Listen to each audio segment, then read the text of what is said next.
All right, I'm here with my friend Mark. He's going to help me out with some things. So the next fix I'm going to be working on is a grease fitting on the Power Gear levelers that I have on the 2005 Fleetwood Bounder 34H.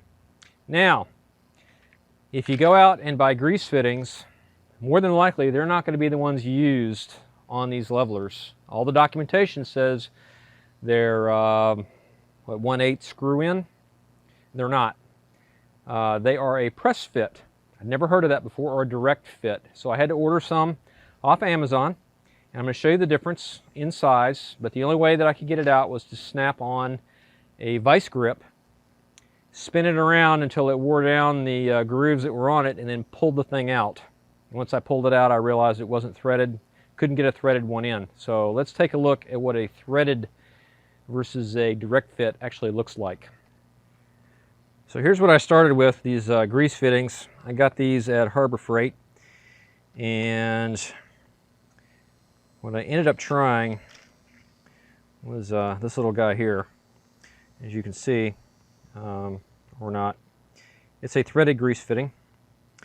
It looked to be the exact same size as the one that I had on the RV, but it's not.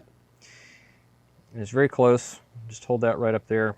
You see the size-wise. That's a direct fit fitting, and that's what I'm going to be putting back in. I had to get a tool to do this. I haven't used it yet. Basically, hammer on one end, open on the other end. That's just to keep you from messing up the fitting. But this is the proper tool for this one. These are Lumax, L-U-M-A-X grease fittings. The tool is the LX1430. And the grease fittings here, LX3505-10. All right, so I'm going to get underneath and get it out and get the new one in.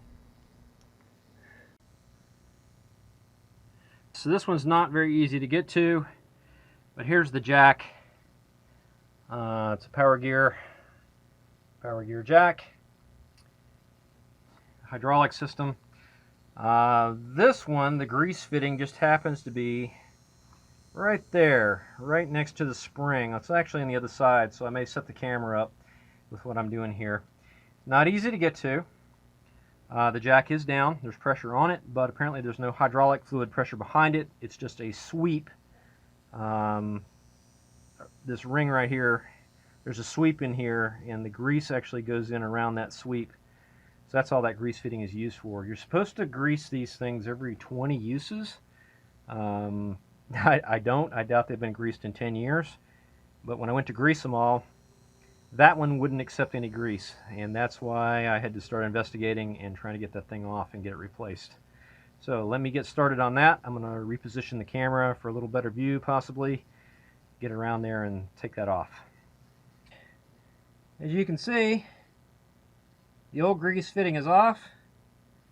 The new one is on. This tool worked very well. Just hammered on it. Got it right in place. Now I'm going to hook up a grease gun, make sure it accepts the grease like it's supposed to. So after taking the grease gun and applying grease, you can see grease on the fitting right there. It took like 3 pumps. And with a couple of pumps of grease, you'll see right up in here, grease coming out, right? And that's what you're after. Put enough grease in there, it's going to fill that ring in the sweep, and stuff will start coming out. You know you have enough. And this fix is complete.